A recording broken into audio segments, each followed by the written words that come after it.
Zaman kita sekarang ini zaman yang penuh dengan fitnah, zaman yang penuh dengan kekacauan macam-macam bentuknya, yang tak pernah terlintas di kepala nenek moyang kita dulu muncul sekarang.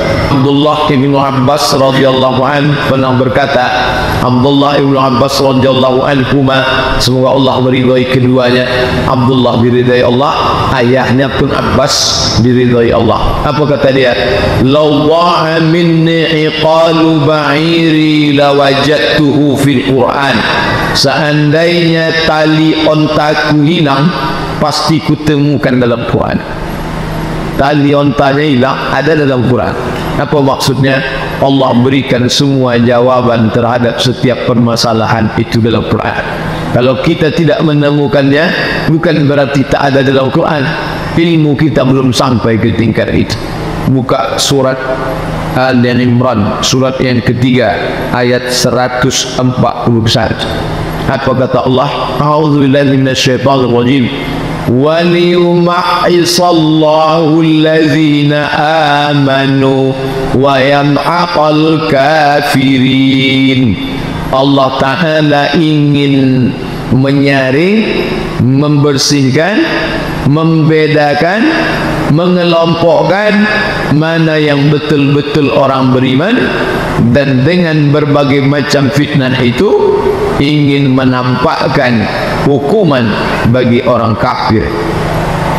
Jadi bagi orang beriman, yang apa yang terjadi sekarang ini itu tidak suatu aneh bagi dia, karena dengan macam-macam yang datang inilah justru nampak mana kawan, mana lawan, mana sahabat yang betul, mana yang pura-pura. Makanya kalau kita perhatikan dalam fase-fase kehidupan Nabi sallallahu alaihi wasallam, dari umur 1 sampai 40 semua kawan. Abu Lahab kawan, Abu Jahal kawan, Abu Sufyan kawan, semuanya kawan.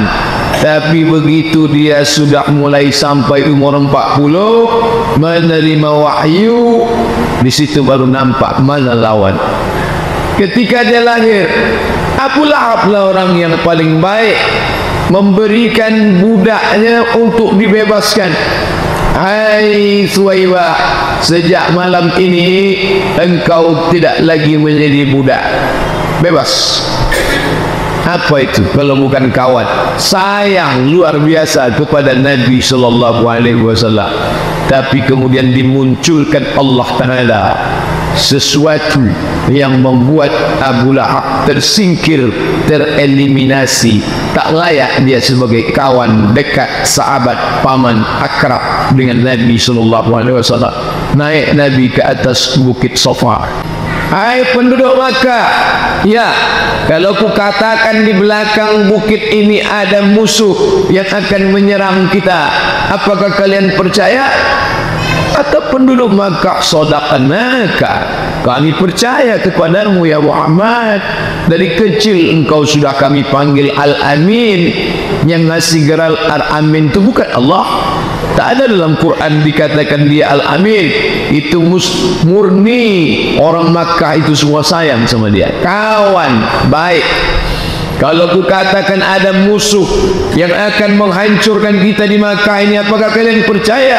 Semua mereka menjawab, sadaqnaka, kami percaya kepada engkau. Kalau ku katakan aku baru saja dapat wahyu, Allah mengirim malaikat Jibril dan aku sebagai nabi, apakah kalian percaya? Di situ baru nampak musuh. Apa kata Abu Lahab?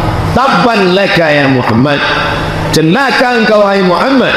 Allah munculkan sesuatu untuk menyaring mana kawan, mana sahabat, mana musuh, mana yang layak didekati, mana yang mesti dijauhi.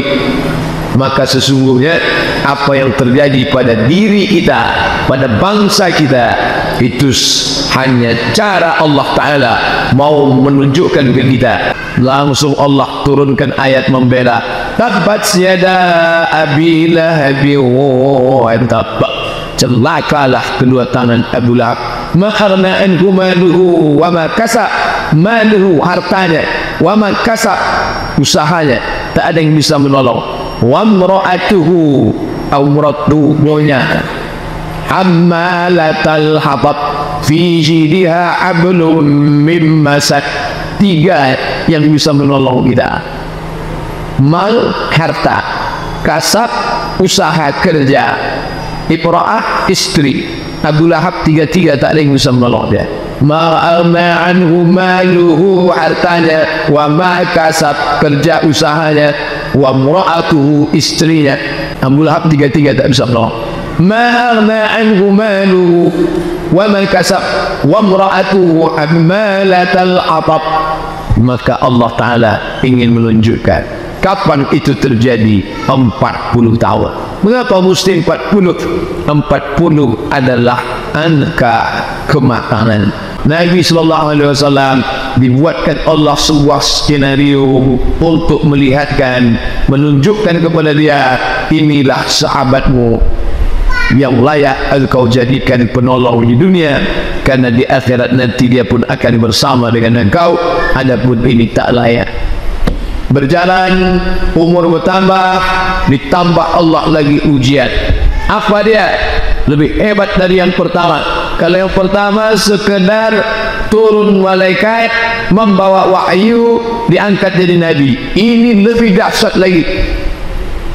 Bangun pagi-pagi langsung disuruh cerita ke orang banyak, aku baru saja dibawa oleh Jibril minal masjidil harami ilal masjidil aqsa alladhi barakna hawlahu. Hai penduduk Makkah, ya, percaya tak sama saya? Kami tak percaya lagi Muhammad. Engkau dulu kami sangka jujur, rupanya tak jujur. Sekarang apa lagi pengakuan? Aku baru saja dibawa oleh malaikat dari Makkah ini menuju Masjidil Aqsa. Sampai di sana aku solat bersama para nabi. Setelah itu aku dibawa naik ke Sidratul Muntaha. Aku melihat surga, aku melihat neraka, dan aku turun lagi. Tak sampai sepertiga malam. Apa yang diinginkan Allah? Maka saat itu yang sedang bimbang-bimbang, goncang-goncang, makin kafir. Yang ragu, hitam putih, hitam putih, hitam putih. Mendengar cerita itu hitam sekali. Tapi di situ pula Allah menampakkan, gara-gara peristiwa itulah Abu Bakar mendapat titel baru, As-Siddiq. Siddiq diambil dari 3 huruf, Shadaqa. Selesai baca Quran, Sadaqallahul Azim. Para ulama di Al-Azhar kalau sudah baca ayat, baca hadis, Sadaqallahul Azim wa sadaqa rasuluhun nabiyul karim wa nahnu ala dhalika minas syahidin wasyakirin. Sadaqallahul Azim, maha benar Allah, wa sadaqa rasuluhun nabiyul karim, betullah Rasulullah sallallahu alaihi wasallam. Wa nahnu, kami, kita semua, ala dzalika minasyahidin, termasuk orang yang menyaksikannya. Kita tak menyaksikan dengan mata karena jarak kita dengan Nabi 1438 tahun.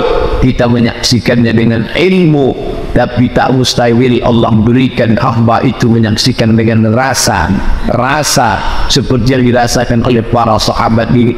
Gara-gara peristiwa itulah Abu Bakar mendapat gelar As-Siddiq, orang yang membenarkan ketika yang lain mendustakan.